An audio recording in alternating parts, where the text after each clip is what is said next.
Hello, everyone. Welcome back to the AAS YouTube channel. And this is part of the good stuff. This is part of the great stuff. This is the AAS Journal Author Series. And I am delighted to have Yen-Ting Lin with us today. Hello, Yen-Ting. Hi, Frank. Hi, everyone. It's And my pleasure to be here. well, thank you so much for agreeing to talk about your very lovely article, which we will get to here very shortly, on this May 13th of 2025 as we record this. And Yen-Ting, what's your geolocation? I right now in Princeton. Um, Okay. I'm visiting the university and also Institute for Advanced Study. The reason is that I was a postdoc here nearly 20 years ago. So I always wanted to come back and spend time working with the great people here. Great. Yeah. That's really good. Yeah. So it is May. So is Princeton still in the spring mode, or is summer kind of hitting? Where Oh is? yes, yes. Everything turned green just Oh, like okay. immediately. So it's really surprising.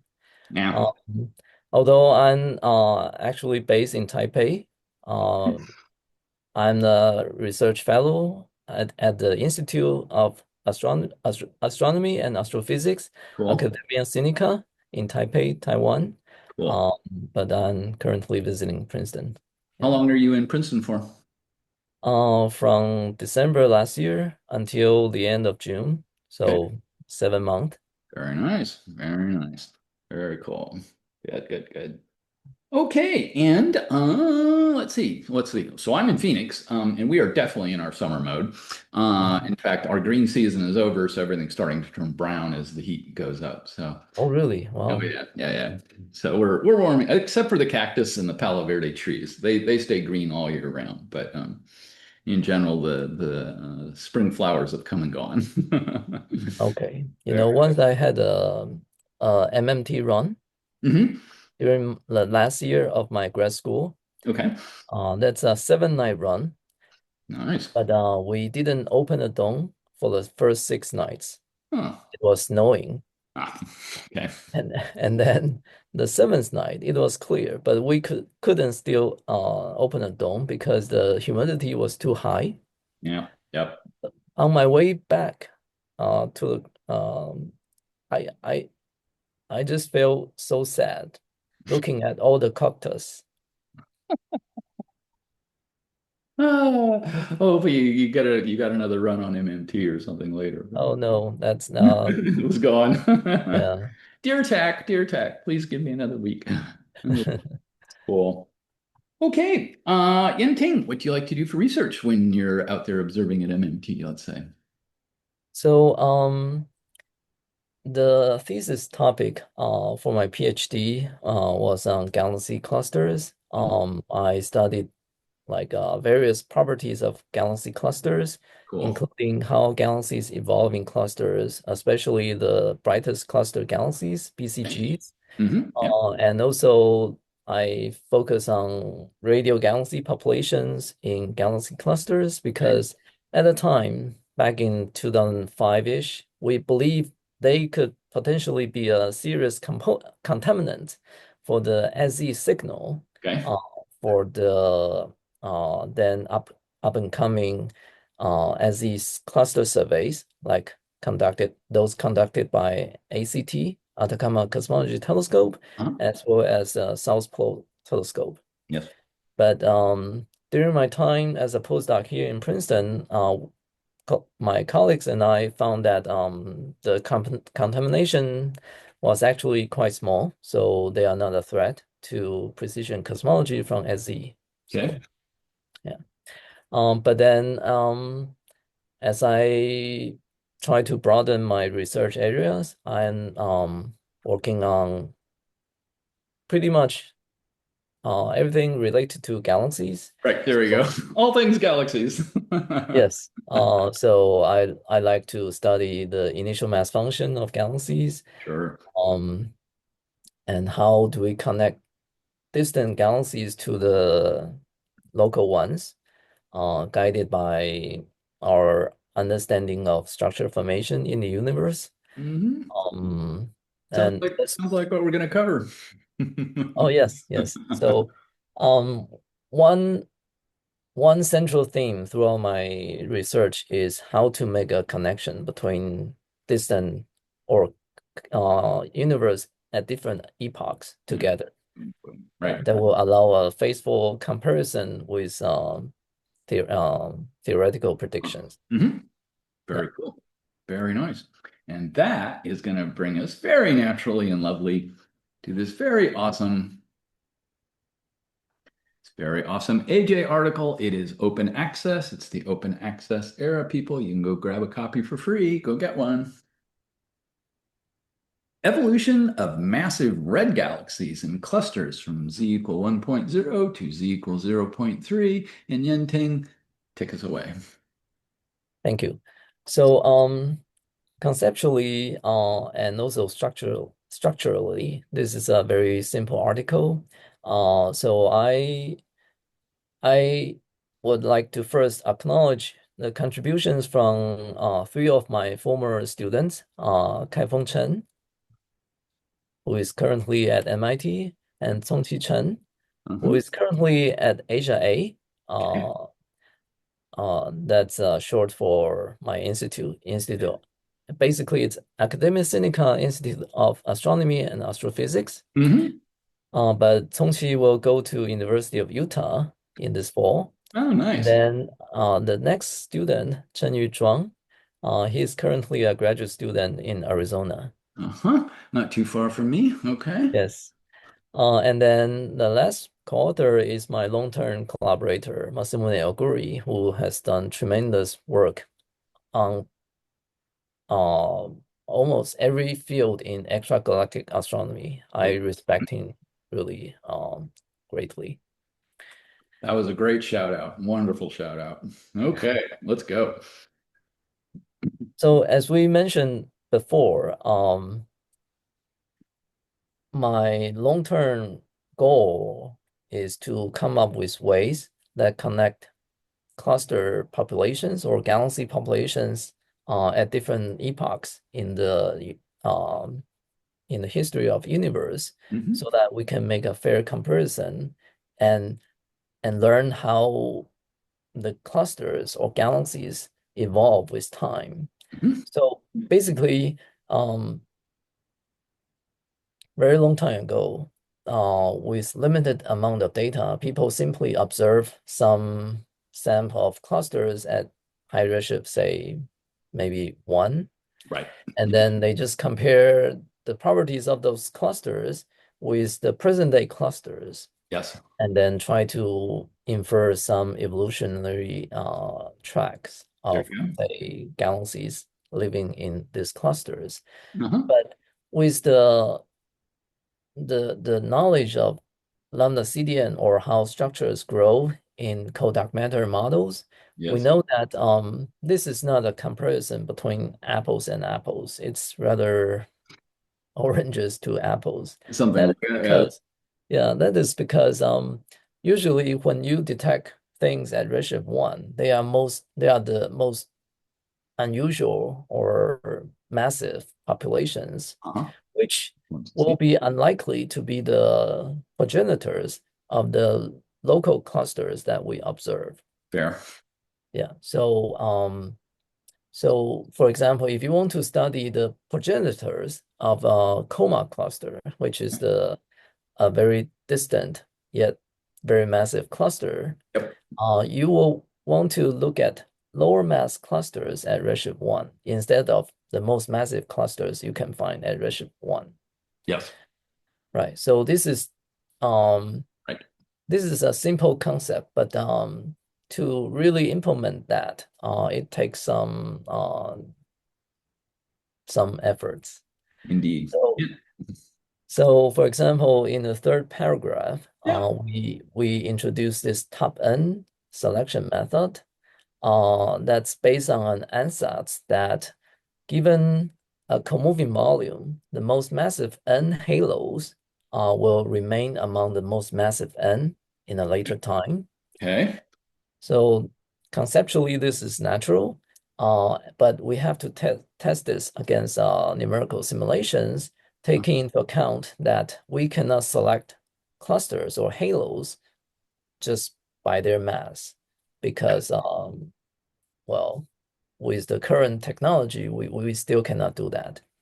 So we have to use some mass proxy to select clusters. And in the optical world, we use the number of galaxies in clusters, which Uh-huh. is known as richness. Yes. We took into account the scatter in the mass richness relation Yes. and test this with the Millennium Run simulation and found that this statement or ansatz holds to about 66% of the time. Yes. That means about only 66% of the top N halos in a given convolution volume will remain among the top N in Huh. a later time. Okay. But this later time can be as big as with delta z of zero point 0.6 or a time interval of 3 gigayears. So Thereabouts. this is still useful. So we apply this technique to the first data release from the Subaru Hypersupreme Chem survey, Cool. Okay. or HSC survey. And so we studied the top 100 richest clusters between redshift 1 and redshift zero point 0.3 Cool. over an area of 230 square degrees. Um, and basically, with this top 100 approach, Mhm. we are following the evolution or growth of clusters whose present-day mass will be around 8 times 10 to the 14 solar masses, Okay. as indicated and in the last There we go. sentence of this paragraph. Um, Okay. so, I'm with you. so although I think this is a good method and we did find interesting results from it, there's a limitation. So Mhm. with top 100, we will study evolution in certain mass tracks. Yep. And then in principle, you can push this number to say top 200 or top 300. Yeah. But then you start to mingle or mix clusters of different masses together. Uh-huh. So you cannot really say that I'm tracking the evolution of galaxies along Yeah. mass track Okay. of a present day cluster of mass between Right. some range. I'm with you. So yes. So then we come up with this new approach presented in this paper. And the basic idea is illustrated in figure 1. Cool. Oh, nice. Very nice. Okay. Right. So this figure has 4 panels. Um, so the requirement for this approach, which is kind of inspired by by abundance matching. Uh, Yes. it requires 2 things. One is a relationship between the observed richness and the cluster mass. Okay. An illustration is shown in figure in panel 1. Yes. And I have 2 curves there. So that indicates the way this relation evolves, say from redshift 1 to 0.3. Okay. And the second ingredient is to have a high resolution simulation that provides merger trees for many, many halos. Okay. An example is shown in panel B. Yeah, looks like a So, Mercury halo. Uh-huh. right. The colors are not important, but I just took this from the TNG simulation, Oh, courtesy of the TNG collaboration. okay. And the actual implementation is illustrated in panels B, C, and D. Okay. So um, we start with number 1. Yes. So say at redshift 1, we have a sample of clusters for which we know or don't know the masses. That doesn't matter because we will make use of the mass richness relation in Yes. panel A. Yes. So from the observed richness, that's step 1, Mm-hmm. we infer the mass of that cluster using the MM relation. Uh-huh. Uh, so that's step 2. Mm-hmm. And then since we know the halo mass now, we go to panel B Okay. and then select a merger tree. Okay. This one, for example, number two. Right. So we know its mass at that particular redshift, redshift 1. And then we can follow its evolution to the present day or to a lower redshift. Point 0.3, let's say. Mm-hmm. Right. And then in panel D, we repeat the same thing. Yes. So given a sample of clusters at a certain lower redshift bin, in this case, redshift zero point 0.3, Uh-huh. we know its richness. And then from the low Z Mn relation, Okay. step 4, we infer its halo mass and Right. then find a tree that has this mass in panel B. Number four here. Okay. Yes. Mm-hmm. Right. So then this Ah. way we have a method we Ah. have a way to connect a real observed cluster at redshift 1, Uh-huh. namely step 1 Yes. in panel C, Yes. to another observed cluster at redshift zero point 0.3. Cool. So that's the Got arrow it. in figure 5 Uh-huh. as the step 5. Uh-huh. I got So it. this is Cool. the basic idea of how to connect clusters at different redshifts. And the good thing about this approach is that it takes into account of the non-negligible scatter in the mass richness relation. As you can see, the shaded region in Uh-huh. panel A, Yes. this is, There's a width there. this is Mm-hmm. yeah, certainly there's a large scatter. And also, this accounts, thanks to the use of the merger trees, this accounts the takes into account the stochastic nature of structure formation. Yes. So we believe this is a better way to study cluster properties Mm-hmm. or the evolution of cluster properties. So as I will illustrate below, we can use this approach to study how the total stellar mass in clusters grow with Yes. time, Yes. as well as how the BCG stellar mass grows with Okay. time Okay. and Sure. other things. Very cool. I get it. This is nifty. Very nice. Very, very nice. Cool. Okay. Yeah, so that's I think pretty much covers section 2. This is a little bit more of an apples to apples comparison. Yes, we hope that's the yes, Yes, indeed. I see it. Okay. So in table 1, you can see the redshift range and the mean redshifts we use. Okay. And zoom So in. Okay. Mm-hmm. basically we'll go from redshift 0.95 to 0.42. Okay.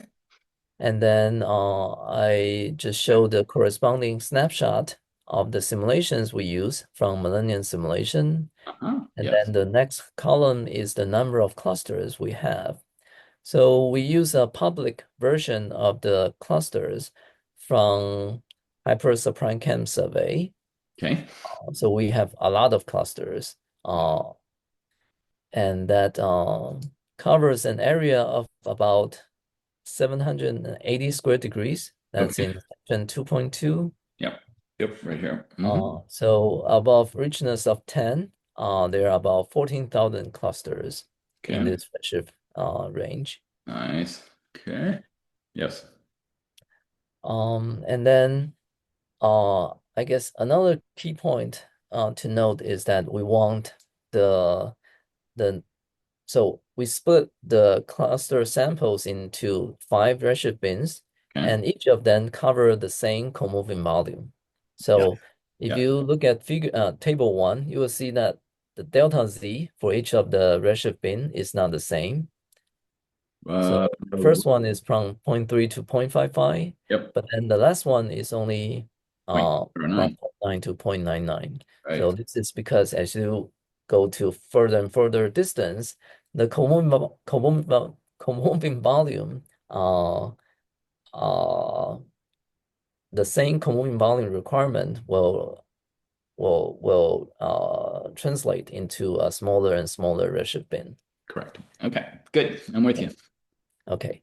Um, and so um, so one important thing we need to do is to deal with this richness cluster mass relation, Right. which is shown detailed in section 2.4.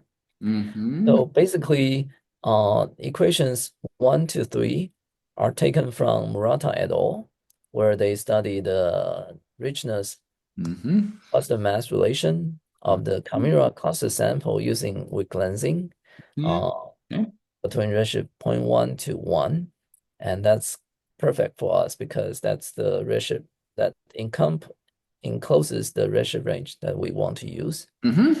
So equation 1 gives you the probability distribution of richness given the cluster or halo mass and at a given redshift. Yes. So we have some functional form for this and the scatter of this relation as described in equations 2 and 3. So Yes. the key things are on the next page, Uh-huh. please. Got pivot, and then we keep going on, and then we're gonna employ some bays. Okay. Right. So equation 1 gives us P log n given n Yes. and redshift. But we can use Bayes' theorem, equation 4, to invert that to Good. obtain the probability of halo mass m given the observed richness and redshift. Yes. Um, and so with some simple derivation, we came up with equation 7. So- So on the right, you have the P log n given n Mm-hmm. redshift. That's from Murata et al. And Okay. then on the left, you have what we want. So given the cluster richness, what is the PDF Yes. of the Yes. mass? Uh-huh. So we can take a look at figures 2 and 3 on the next page, Okay. please. I'm with you there. Good. Okay. I'm following. Okay. Figure two. Probability density. Let's zoom out a little bit and get figure two and three on the same page and zoom in Okay, ED. right. So figure 2, so we can take a look at each row. Mm-hmm. So each row represents the different halo mass range. From top to bottom, we are in an increasing halo mass Okay. trend, Okay. Mm-hmm. right? So the top row is like a group scale halo, Yes. whereas the bottom row is a very massive clusters mass scale. Makes sense. Okay. So and then each column represents the calculation or measurement at different redshifts. Yes. From left to right, we are going from low Z to high Z. Mm-hmm. Yes. Okay, so for example, if we look at the second row from the top and the left column to the left. Uh-huh. So this is for a typical cluster with mass of 10 to the 14 at Okay. redshift 0.42. Yes. And so this is the richness distribution for such a cluster. So the most likely richness will be maybe around 12 to 15 with this Mm-hmm. sharp peak. Mm-hmm. And then we can take a look at the lower right bottom panel. Mm-hmm. So this is a 10 to the 15 solar mass cluster at redshift 0.95. Yes. Such things are very rare, Yes. but based on the measurements, its richness is close to 100. So it may Yes. contain 100 massive galaxies. Mm-hmm. Mm-hmm. So I should say that this richness n man uh, is the number of galaxies above about 10 to the 10 solar masses. Okay. Mm-hmm. Okay, so these are massive galaxies. Right. And because we are using a red sequence cluster finding algorithm, this only detects or cares about red galaxies. Yes. So this number counts only refers to the red galaxies. I'm with you. And that's why in the title we have the evolution of massive red galaxies. There we go. So we are not able to account for the evolution of blue galaxies. Right. So that's one caveat to Okay. bear in mind. Okay. We'll come back. Okay. We'll come And back. then Okay. for so figure two is basically the results from Murata et al. Mm, But figure three is based on this inversion of the Murata results. I'm with you. So we can just look at the panel on the left. So Mm-hmm. different colors or curves show different the mass PDF of clusters of different richness at different redshifts. Okay. So for example, the pink curve Yes. is a low richness cluster at redshift 9.95. Yes. So its most likely mass is it is around log mass of 13.7-ish. Yeah. Thereabouts. Yeah. Yeah. Yeah. Whereas the blue curve shows the mass PDF for lows, well, yeah, All right. redshift 0.42 Yeah. cluster with Mhm. richness of 35. Wow. Yeah. Mhm. So the peak is at about 14.5. Yes. And the right is just the cumulative distribution of that. Okay.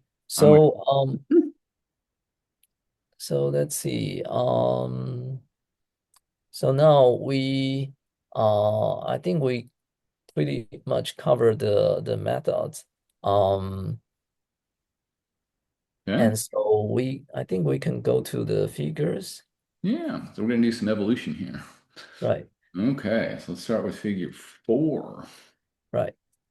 Um, okay. So basically, what we using the method described in figure one, we can select uh based on the merger trees, we can select clusters whose uh, mass at redshift 3, at redshift point 0.3 is within certain mass ranges. Yes.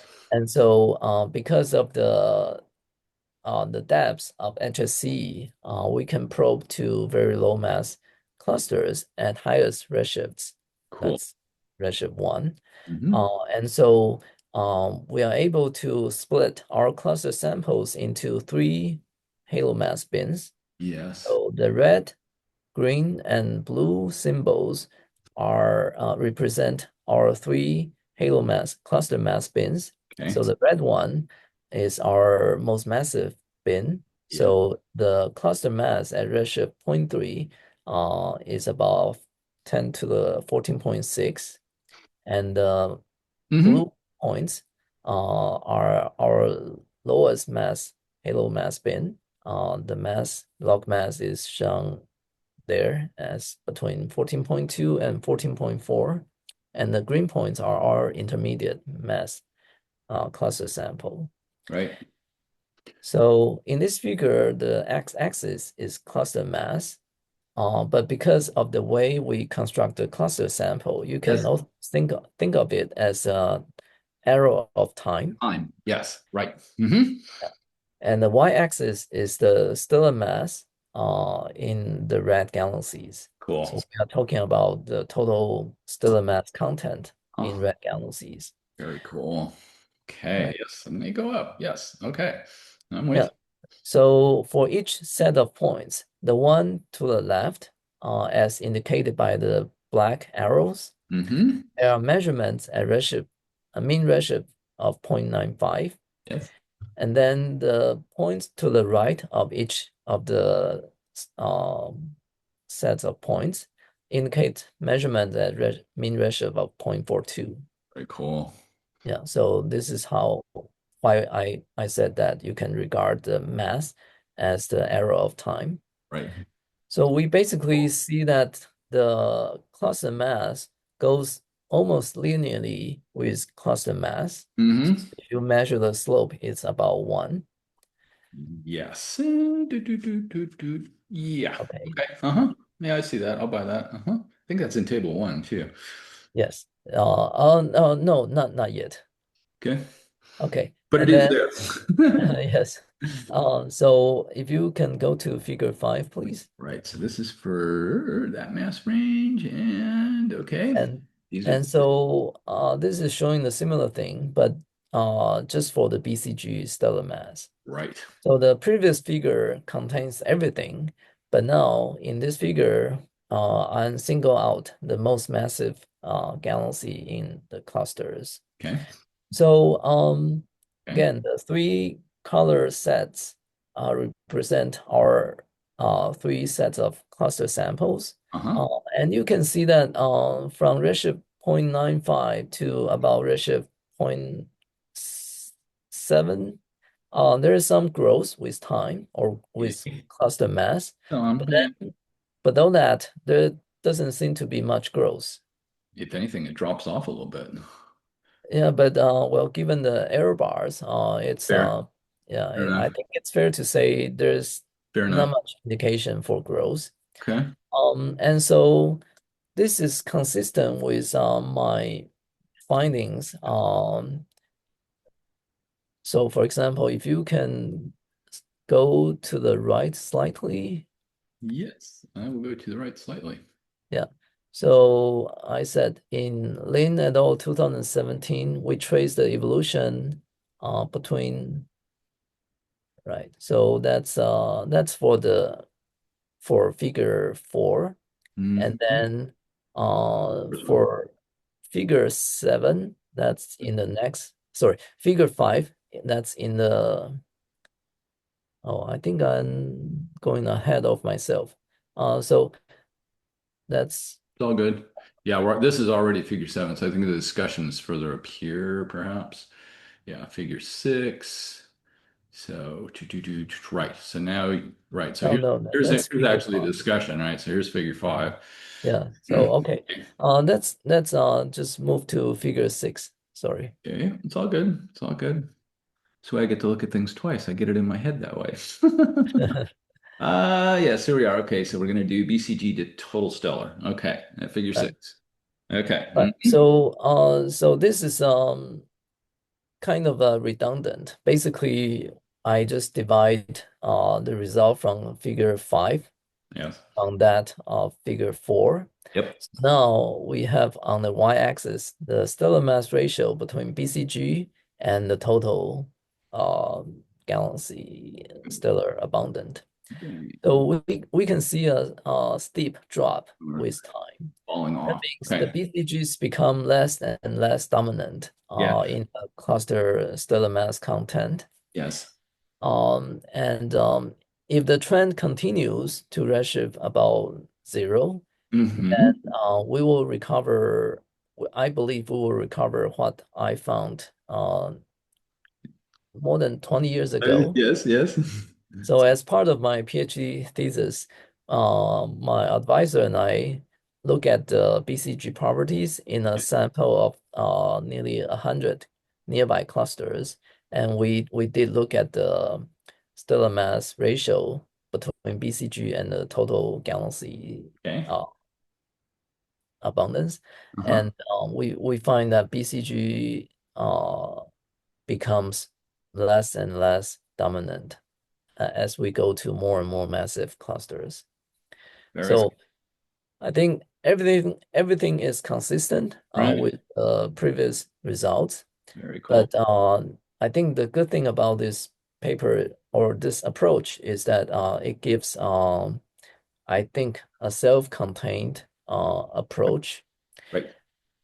And so another good thing about this approach is that because we have uh, five redshift bins and three, and in each redshift bin we have three measurements for three cluster mass Hmm. ranges. So that allows us to measure the evolution of various scaling relations. Uh, Cool. and the results are shown in figure seven. Okay. Let's bop down to figure seven. I'm with you. And there's five. We divided that. And here we go. Boom. Let's zoom that out a little bit to get all of it. Okay. Right. So again, the x-axis is cluster mass, Okay. and the three panels from top to bottom is the total stellar mass, the BCG stellar mass, Okay. and richness. Nice. Okay. Mm-hmm. So as you may remember, the lower left points in each of the color symbols Uh-huh. uh, are the measurements at our highest redshift, and the upper right or the right hand side of the points Mm-hmm. are the measurements at our lowest redshifts. Cool. So uh, Yes. for each redshift, we can then fit a power law to the blue, green, and red points. Okay. Okay. So Yeah. in the top panel, I show two examples of fitting such a power law to our redshift 0.95 and redshift 0.42 bins Yes. as the black and the kind of salmon color Uh-huh. dash curves, Uh-huh. right? And then for the BCGs, in shown in the middle panel, we do not see much. Hmm. There is some Yeah. difference in the slope, but the uncertainties uh, from the bootstrap is very big. Right. So I think this is time for us to revisit table one. Okay. So let's do that and let's hit this handy button here. Table one. Yes. So on the right hand side, I have Mm-hmm. alpha, beta, and gamma, Yes. which are the slopes of the stellar mass cluster mass relation Okay. and the BCG mass cluster mass relation and Mm-hmm. then the richness cluster mass relation. Gotcha. So uh, with a quick glance, you can see that the slopes are very similar Yeah. across all redshift bins.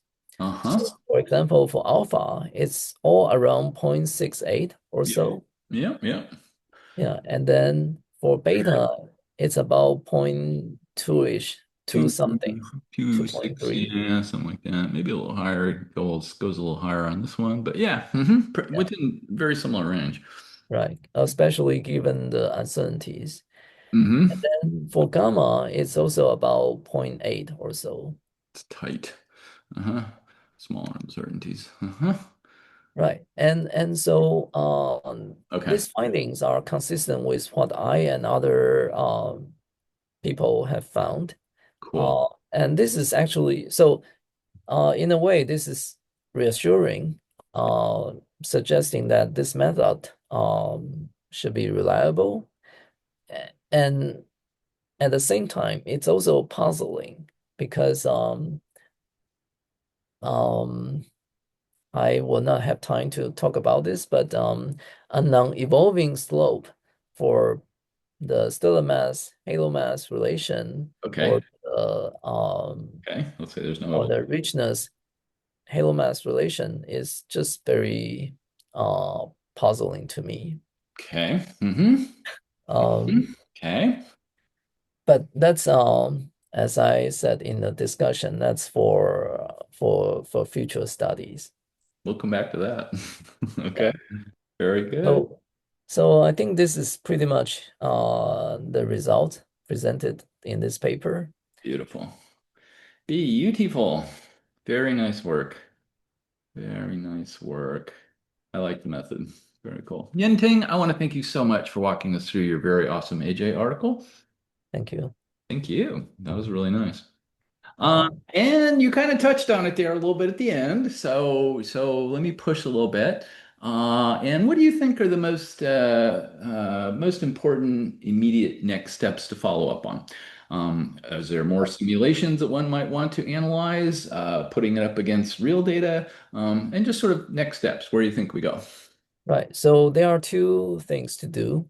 The first one, I think it's a very difficult one, is to confirm this method with real mock observations Okay. Okay. from simulations. Okay. So right now we just propose a method and then show that the results from this method agrees with previous findings. Uh-huh. Uh, which is not necessarily Earth-shattering. confirmation or validation of this method. Good. So, Good. so what one really needs to do is from simulations, we know everything, but Everything. then we'll try to construct mock observations and Right. see if we can really recover what's going on in the simulations. Okay. So that's kind of ultimate or validation of this method. Yes. And in parallel, I really want to extend such a method to cluster samples at higher redshifts. So with HSC, we can go to redshift 1, but not higher, even though the HSC cluster sample contains objects out to redshift 1.4. Yes. But then first, we don't have the weak lensing mass richness calibration out to redshift 1.4, 1.3. Okay. So we cannot do that. And then the the red sequence based detection, cluster detection kind of loses its steam if we only use optical data. Yeah. At redshift 1.4, we will be only using like the Z minus uh, Y band Yes. color. Yes. So to go to even higher redshifts, we need to incorporate infrared data. So I very much look forward to the combined data set of Euclid and LSST. There you go. Cool. So hopefully, sometime in the future, there will be cluster samples derived from the joint data sets, Hmm. and hopefully I will be able to push the measurements to higher redshift to see whether the slopes of the scaling relations remain the same. Right. Right. If that's the case, then it's really puzzling. You know, the Yeah. slopes, they are always all far below unity. That means the clusters are not self-similar. Yes. Cannot put 10 to 14 solar mass clusters together and form a 10 to 15 solar mass cluster. I mean, in terms of mass, you can do that. But Sure. then um, since the number of galaxies in a cluster doesn't go linearly with mass, so that means you will have way too many clusters if you do this, stacking 10 low mass clusters to form a higher Bigger one. mass cluster. Right. You somehow have to lose galaxies to reduce the number count and also the total mass containing cluster galaxies. And how that happens. Hmm. Um, Hmm. that uh, And we're that's just gonna something that lose puzzled me for a galaxies. very long time. So you can imagine maybe a lot of galaxies will be tidally disrupted, and then Yeah. the remnants will be a lot of stars just freely floating in the intra-cluster space, which we'll call intra-cluster light. Yes. But the current observations do not seem to show a huge amount of intra-cluster light. Yeah. So where do all these galaxies or the stars in these galaxies go? It's just a mystery to me. And that's Mysteries are good. Mysteries are good. It gives us something to work for, yes, right? Yeah. right, right. So a long-term goal for me is to try to solve this issue. Very cool. Well, it'll be really exciting to see this develop over the next couple of years as LSST comes online and Euclid comes online. It'll be really, really nice to see. So, very Yes. cool. I look Yeah. forward to seeing the results. Thank you very much. Very good. And Yeah. So, Yen-Ting, thank you so much once oh, again. thank you Like for this. giving me this opportunity. Cool. And that will do, everyone. And I hope this made your astronomy day, your red galaxy day, just a little bit better. And we will see you on the next one. Bye bye. Bye.